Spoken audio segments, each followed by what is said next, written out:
You're listening to the Hustled Up Podcast. We're Holly and Laura, besties since birth, cleaning business owners, multi-passionate doers, and founders of the Hustle Haven, a modern business education and networking collective built for fellow entrepreneurs who crave growth, support, and real connection. Now, we're your go-to girlies for the real side of entrepreneurship. We're covering wins, fails, and the messy middle. So come on in and let's talk branding, booking, burnout, and everything in between. If you're in serious need of tips, tea, total transformation, and that let's freaking go energy, you're in the right place. Grab your earbuds, turn up the volume, and let's hustle up.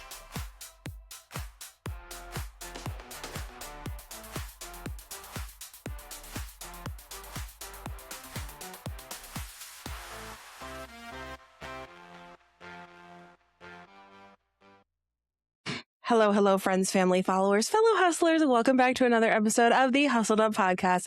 We are your hosts. My name is Holly. And my name is Laura. And today we are coming at you with business hot takes. Spicy.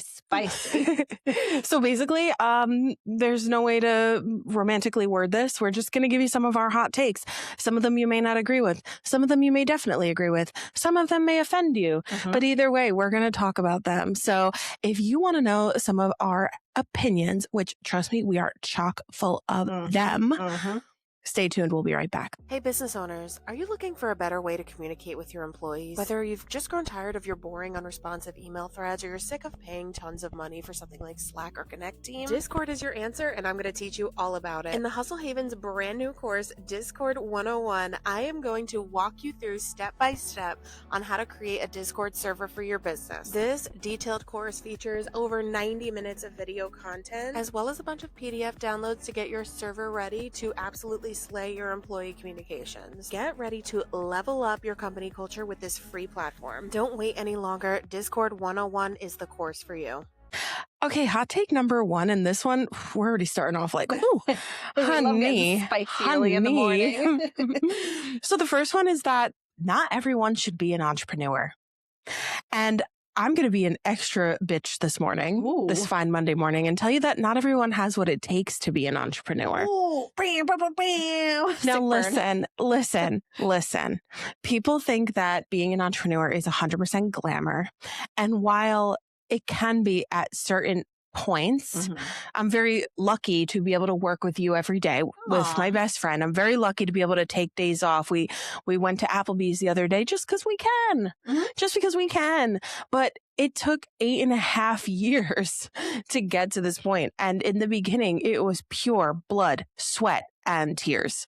Literally. And even at this point, there is still stuff that happens that people, like a normal average person, either can't handle or at the very least doesn't want to handle, couldn't be bothered to handle. Like, don't even get me started on taxes and payroll and like saving up every quarter to pay your sales tax bill if you're in New York anyway. Yeah. It's like there's so many things, and there's nothing wrong with having a nice stable 9-to-5. I envy that life sometimes, man. I'm not gonna lie. I feel like, especially in today's day and age with entrepreneurship, business ownership, content creation, like those kinds of things, creative jobs, whatever. It's very, very glamorized to not have a 9-to-5. Like we're very in a very anti 9-to-5 like society. It's like a little hustle epidemic. Yes. Well, hustle culture is big. And I mean, luckily we are moving away from it a little bit, but people want to get paid to like stay at home and raise chickens. And I'm like, okay, you need to be a little realistic here. But regardless, there is nothing wrong with having a nice paying 9-to-5, or even if you work a nice graveyard shift as like, I follow a police dispatcher on TikTok, and she goes to work every day, and well, not every day, but she goes to work. She works 6 to 6. She has the best little life. Wow, 6 to 6. 6 to 6, but she only works like 3 days a week or something. But still, she's not an entrepreneur. She just is a dispatcher, and she loves her life. She loves her job, and that's okay. There's nothing wrong with that. If anything, there are benefits to that. You don't have to be stuck making decisions all the time. I mean, that's a big one for me. Yeah. Decision fatigue is real. Yeah. But it's so true. I can't even tell you the amount of times like people will make comments to Holly and myself if we decide to actually leave work a little bit early and say, go to the pool or go home early.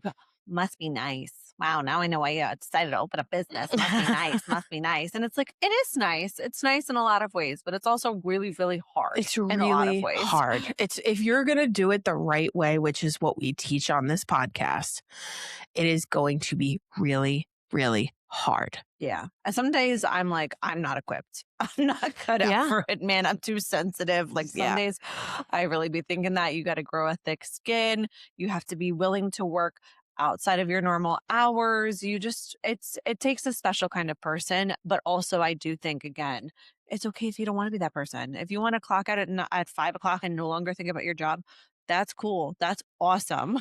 There's nothing wrong with that. There's nothing wrong with that. And it's okay if like you don't have the motivation, I guess, if you will, to work 24/7. Yeah. Or, to clock in at night or, like work a weekend or honestly, just like it takes up brain power even when you're not working. Yeah. Like I'm thinking about work even when I'm not working. Yeah, no, it's true. It's true. And I think it also comes down to whatever you prioritize, right? Like some people, their purpose in life is raising a family maybe, and they don't have time to put in all these extra hours, or they're not in the season of life where they're wanting to hustle. Maybe they want to raise a family and then when they're 50, they want to start a business. You never know. However you do life, whatever you decide to do with your career, it's fine. Don't let anybody tell you that you're doing the wrong thing. But it does take a special kind of person with quite thick skin, I will say. Hot take number one. Hot take number one. Bam, bam, bam. Okay, hot take number two. And this is something that Holly and I have learned over the years because I used to be one of these people. Revenue is one of the most overrated metrics in business. And while I honestly, I believe this, but your girl is vain and still struggles with this because I love seeing that revenue number come up. But what I've learned over the years is that you can have a really, really high revenue. And at the end of the day, if you're bringing home $3, that revenue doesn't mean shit. It doesn't mean shit. What really matters is profit, cash flow, your stress. Yeah, your stress levels. Your stress levels. Heavy on the stress levels. Like really, because this is a societal thing, right? We always hear, like you hear us talk about it too. We want to be $1 million business. We're so close to being $1 million cleaning business. But one thing that we've been really focused on this past year, and it's helped a lot, we've seen a difference, is our profit. Big difference. We're not so focused on the revenue. While we do want the revenue to grow, we're more focused on the profit because you can scale and grow. But if you're scaling and growing and not making any money, what's the freaking point at the end of the day? Yeah, absolutely. I mean, you want to have enough money to pay yourself. And there are 7-figure businesses out there that just have no margins at all. Yeah, you're scaling. People scale a mess. Yeah. And what is the point of scaling a mess? I would rather have a smaller business where I bring home a bigger paycheck personally. Absolutely.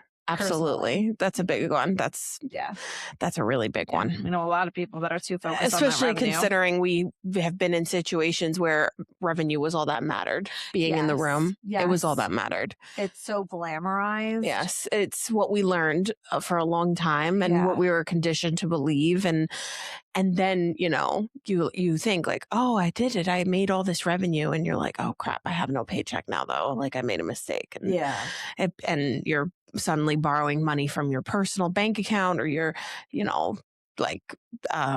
deferring payments, like whatever, you're opening credit card. Like it can get so messy. So revenue definitely does not matter. Yeah. In the grand scheme of things. I mean, it's a metric that you want to. $1 million run rate. I know. We're almost there. I know. We did fix our cash flow and our profit margins, though. So now we can focus on revenue a little bit more. But you don't want that to be your first area of focus. If you want to make sure your profit margins and your cash flow is good before you start being, crazy about your revenue. Yeah. All right. That was a good one. Let's move on to the third hot take. And we kind of mentioned this a little bit during our first hot take discussion. And that is that being busy is not something to brag about. There is a big difference, first of all, between just being busy and being actually productive. That's number one. But number two is that you can work 80 hours a week or you can build systems. There's a huge difference between the two. And in the beginning of your business, if you're newer in business, yes, you will probably work 80 hours building your systems. But you need to make sure that you have them in place. And we discussed this kind of recently, like the importance of like setting yourself up before you get to the point where you are playing catch up. So really, if you are new in business, this is a really, really good one to think about because yes, especially if you're in the cleaning industry, you're going out, you're cleaning, then you have to make appointments to go on estimates and take phone calls and this, that, and the third. And then you have to probably go home after that at some point, start working on your terms of service or whatever you need to work on at that point to get systems in place for you and work on SOPs and new playbooks and whatever. Yes, you have to do that, but those are going to come with you in the long run. So it's never too early to get them started because you might be thinking, well, I have it all in my brain. Why do I need to write a playbook about what happens if a client cancels without enough notice? Make it, what do you do? What is your protocol for that right now by yourself? Get it documented so that when you do make your first hire in your office or on your back end, you now have something that they can reference and they never even have to ask you about it. Yeah, it's so true. It's like we again, I think it's about the culture glamorizing it. We really glamorize hustle. We glamorize being tired. It's like staying up all night working on your playbook is not cutesy. It's not it's not the flex you think it is. Creating the systems so that your business is working for itself so you can go sit on a beach. That's the flex. Yeah. That is the flex. And the only way you're going to do that is if you create a business that sustains without you. Mm-hmm. It's the only way you're not going to be working that 80-hour work week. Is if you put in the work now so that later on you could be sitting on that beach. For sure. And it starts at every level. Like it starts everywhere. So like, let me try to word this. Let's say you're in the cleaning industry, right? Which most of you are, let's be real. You're cleaning, right? And you're kind of figuring out how you do it. You don't even probably fully know yet. Maybe you watched some videos, maybe you did some research, but at the end of the day, you're kind of figuring that out. You need to figure out how you're going to pass that off. Yeah. You can't just bring somebody in and give them a mop and a bucket and be like, good luck. You need to figure out your systems at every level in your business. How do you clean? What are your protocols for getting in the house? What are your protocols for leaving the house? Whatever it is, like what do you do on a deep clean versus a regular clean? Because even at that level, if you don't have that figured out, you're not even going to be able to hire a cleaner or in some cases a helper. So you need to figure out your systems at every single level in your business. Yeah. And then you're not playing catch up because that's kind of where we're at. We're right now in the process of getting everything documented. And it's a lot at the level that we're at. Oh my gosh, so much work. It's taking forever. It's so much work. Please don't do what we did. Don't do what we did. Don't do it. All right. Hot take number 5. 4, honey. Hot take number 4. I can count. It's early. I'm tired. Hot take number 4. Cheap customers are usually the most expensive customers. Ooh. And this is a good one. And this is something that I don't think is talked about enough because it's so true. Those clients that come to you and they want a discount, they say your pricing is too expensive. They ask for a cheaper price. They're the ones that, let's say you give them that cheaper price. They're most likely already paying over what they wanted to pay. So now they're going to nickel and dime you for everything. If they're not happy with one little thing, if one baseboard is missed, they're going to want a discount. They're going to want compensation. If you break a dollar store mug, they're probably going to ask you to reimburse it. It's like, really, it's so true. I find that, and we've said this before, the customers who are okay or comfortable with the price and see the value in it, they're the ones that, let's say we do miss a baseboard one day because we're human. They're not going to say anything because they're just happy that they don't have to clean their house. And I even had one of my friends, we clean her dance studio, her fitness studio rather. And I saw her the other day and I was like, how is everything? And she was like, oh, it's so good. And she was like, even if a thing is missed here or there, I literally don't care because I'm just happy that I don't have to do it. And I'm like, you are my freaking ideal client, an ideal customer. Didn't bat an eyelash at the price, tips are tax. It's like amazing. Those are the customers that you're looking for. So if somebody does say you're too expensive, don't be afraid to say, totally understand if anything changes, reach out to us. Peace out. it. No, just kidding. Spicy today. You're spicy. But it's true though. Like the cheap clients are the ones who, because we used to chase them. Well, we used to just chase everybody. Oh, yeah. But those are always the people who end up, and not in every case. Some people genuinely like are just trying to stay within a budget. We love a budget baddie. But in a lot of cases, those are the people who suck up your time, your energy, and in some cases, your money, like extra money down the line. So you don't want to be involved with those kinds of people, and just be mindful of who you are serving. Yeah, your time and energy is very expensive. Very valuable. So it's not always just about the money. For sure. Yeah. Okay, it's my turn. We're on 5. Now we're on 5. Hot take number 5. We've said this so many times on this podcast. You guys already know. We will die on this hill. We will die on this hill. The customer is not always right. And I think that let me tell you guys a story, actually. Ooh. Because I thought that it was only in our industry that people could be assholes. And let's be real, like we've all dealt with our fair share, right? Of clients who are just genuine assholes. And back in 2019, I went to nail school. You guys know I'm a licensed nail technician. And I got a job in a spa during COVID because we were like not really fully operating. Like we were only working part-time because our clients all didn't want us in their houses. So I got a job in a spa. And I was like, there are going to be no assholes here. None. Everything's going to be perfect. Because that's only in the industry of cleaning. It only exists there. Wrong. I was so wrong. I had the meanest, nastiest person I had ever met in my life come in my chair. And I was really, really new. So I was nervous. I was slow. Like I just overall was not the best nail tech back then. And I know that and I own that. But oh my God, at one point she said, "I'm not your mommy," when I told her she was upsetting me.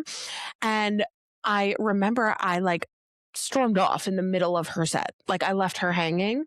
And the place where I worked, not to say they totally defended her, but they let her stay and finish her set and ended up sending me home. And I was like, I had this woman be so mean to me, rude, condescending, and they had the mentality of the customer is always right. And at the end of the day, if she was unhappy with my pace or whatever it was, there were different ways to go about it. But at the end of the day, she was not right in the way that she handled it. And I will die on that hill. And now in our business, we are always there for the customer. Let's just call it like we see it. We are always there for them. We want them to be happy.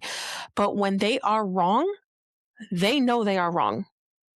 We do not pretend they are right. And especially when it comes to our technicians, we've had clients accuse them of crazy wackadoo things. And if they are not right, we will argue it. We had a customer once accuse us of damage to their pipes, and we knew that they were not right. We did not do it. My technician knew she did not do it. So we said, we are not accepting fault for this. We passed it along to our insurance, and guess what? They said it was not our fault, and we didn't have to pay despite putting in that claim. Like, you just have to know when it is time to fight back. And sometimes you have to fight back in serious situations. In this case, it was pretty serious. We had to put in open a claim with our GL policy. In some cases, it's something small. Like we had a client say, "Oh, like your technician didn't get there when they said they did."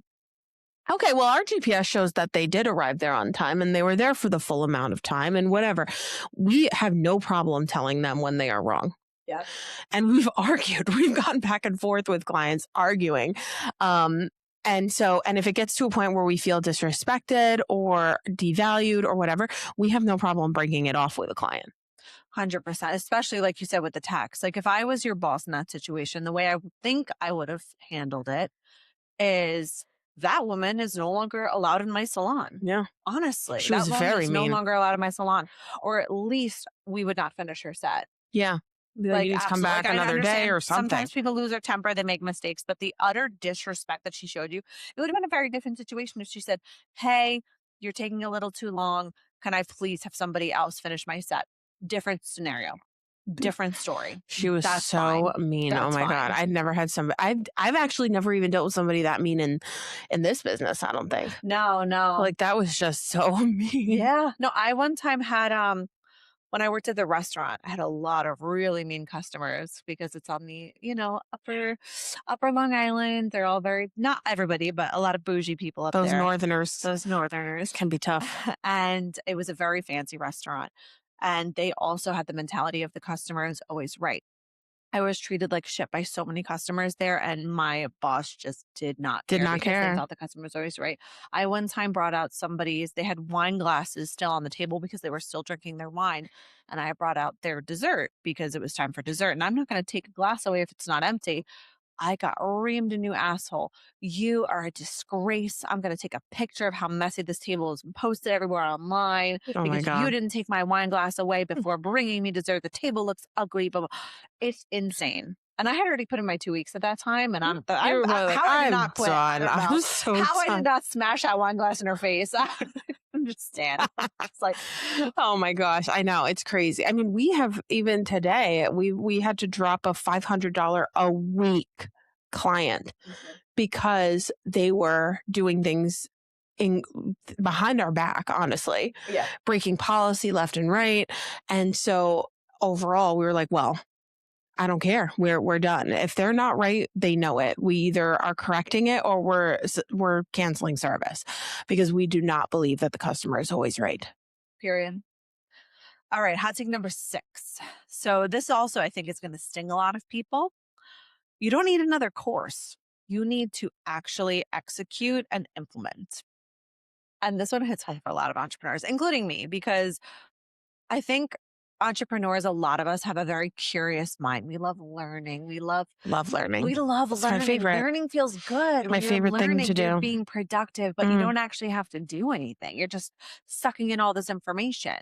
But if all you do is learn and you don't actually implement, what good was the learning? Yeah. So before you pick up that next book, before you buy that new course, what is the most recent book you've read?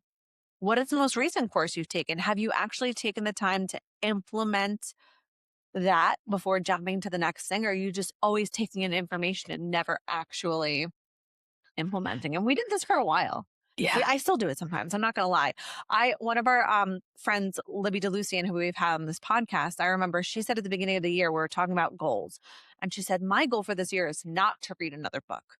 My goal is to read no new books, because she actually wanted to implement what she had learned from the books that she read. She didn't want to just keep taking in information. She didn't want to be a learner. She wanted to be a doer. Yeah. And that's what I'm trying to do right now too, because I love learning. Yeah, this it goes back to my episode about the 5 seasons of entrepreneurship. Yeah. If you haven't listened to that one, you need to listen to it. It's really good. But essentially, you start in your learning season, right? Whether you're like starting your business or you're entering a new phase, you do want to learn something because you're starting a business. How do I do this? How do I collect payments? I don't know, whatever you're learning. And there comes a point, though, that you have to exit that season and enter your implementation season. And unfortunately, you really can't be in both at the same time. You have to do one or the other, because if you're even trying, let's say you read a book or you watched a YouTube video, right? And you learned something and you're like, ooh, I want to do that in my business, right? And then you're like, okay, I'm going to start implementing that, but let me watch this video or read this book about something different. You're going to get your wires crossed. You're going to get confused. You're going to stop implementing the first thing. Then you're probably going to switch tasks and start implementing the second thing before you even followed through on the first thing. This is my big struggle. So I say it from a place of experience. But this is why you have to be in one season or the other, and you cannot stay in one season forever. Facts. Period. Period, Pootie. Period, Pootie. Okay, it's my turn. Hot take number 7. Okay, it's about AI. So this is a tough one because we're going to get a lot of mixed comments on this. But AI is not replacing the business owner. But if you refuse to adapt to this new world of AI, then yes, you will be replaced. It's true. It's true. You have to move with the cheese. Okay. So the first thing I want to declare is that we do use AI. Mm-hmm. We are not like anti-AI, but we are mindful about how we use it. That's the first thing. Like, I'm not going to use it to replace every single thought in my brain like, or make every single graphic. I'm still a Canva girly. Okay. Besides, And you can see the difference. I fucking hate the AI slop that I see all over like Facebook with the graphics and God, they're the so ads, busy. and it's like They're crazy. So busy. Even though I will say I did have ChatGPT make me a graphic for our poop scooping division, and I did run with it just because I was like in a pinch and in a rush, and I hate it now. So it's up there, and I'm like, you could tell it's AI. If something's like, you could especially tell with the graphics, you can 100% tell. You can tell because everybody, and it's the same formatting. It's the same exact formatting. Yeah, with the 3 bubbles and the busy at the bottom and the. It's crazy. God. I know. But that being said, there is a degree of AI that must probably be used in order to move with the cheese. Yes, and to move quickly. Yes, because that's the thing. With technology now, with AI now, things are evolving rapidly. Like, people are able to design software in like with the click of a button using Claude. They're able to write an entire playbook in 30 seconds. Those of you who are not using AI to do these things, it would easily take me a full day to write a playbook. Oh, yeah. We redid our terms of when we launched the new division, which we didn't even talk about that. We have to talk about that. What are we doing? We launched an entirely new department in our business, but with this new department, we had to make a new terms of service. Imagine how long that would have taken me. Oh my gosh. Without the help of AI. Yeah. I even had ChatGPT go through when we moved into this beautiful office. I literally sent him the lease and I was like, read this, tell me what is sticking out that seems weird. And he was like, okay, these are the things you need to negotiate. Sent me all of the things and I did it successfully. And now we're in this office and we don't have to top off our security deposit. Isn't that beautiful? It's gorgeous. It's like so amazing. Yeah. And you guys can say, oh, I would have read through the whole thing. No, you wouldn't have. Let's be real. You would have maybe had a lawyer do it, but like save the money. If it's something like, obviously, yes, you want to have lawyers read through things, but there are certain things you can go through ChatGPT, your terms of service, or you could even go through ChatGPT first, then have a lawyer look at it. Because if a lawyer is writing something from scratch, it's going to cost you a lot more money than if they were to just go through something that you had written by ChatGPT or with the help of ChatGPT. So all of this to say, you do have to move with the cheese. Even if you are a little anti-AI, as are we, I do think it's destroying the planet a little bit to a degree. Yeah. But I don't think we would succeed or be able to continue growing our business if we didn't at least embrace it a little bit. Yeah. And do it with what's important. I agree. You need to prioritize how you're using it. Like, again, you don't want to utilize it to replace every thought in your brain, because I do think people, as AI develops, people are going to get more stupid. Like, just to put it bluntly, because they're not thinking for themselves. But I'll use it literally as a tool to type for me. Like, if I'm getting ready and I need to type something up or I need to brain dump, I will be getting ready and I'll be speaking into it. I use the talk feature all the freaking time because I don't want to sit there and type something up because I hate typing. Yeah. Period. Yeah.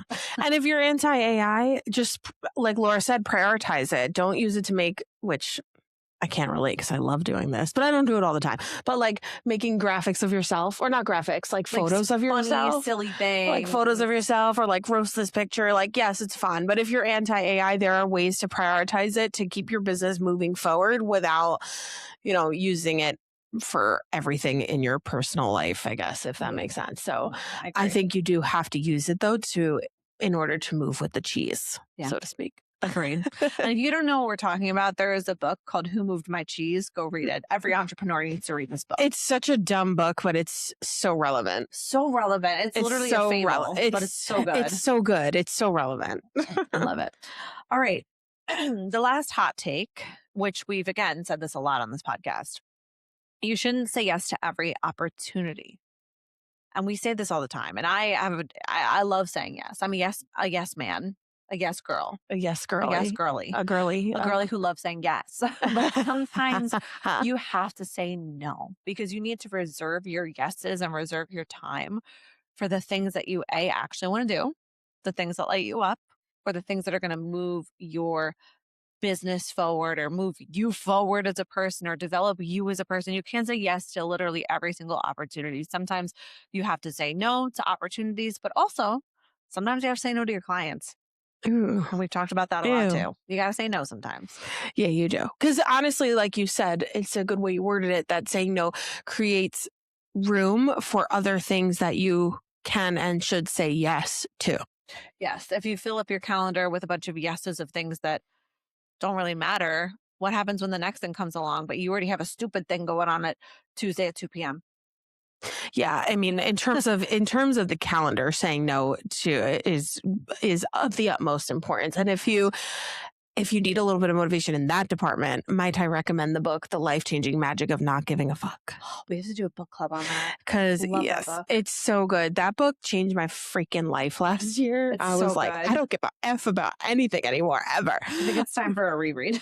It is time for a reread because I do find that I'm giving more fucks lately. Me too. So really, really good book, and it will definitely help you start saying no to things. I mean, she is a little more personal in her anecdotes, but still, you can apply it to business. You can definitely apply it to business, and you will get a little bit better about saying no. But even if it's like a monetary opportunity, sometimes you just have to say no. Sometimes it just doesn't align, whether it's a core value misalignment or a timing misalignment. Like, there are certain things where it's not meant to be and it's not going to work, and you have to say no.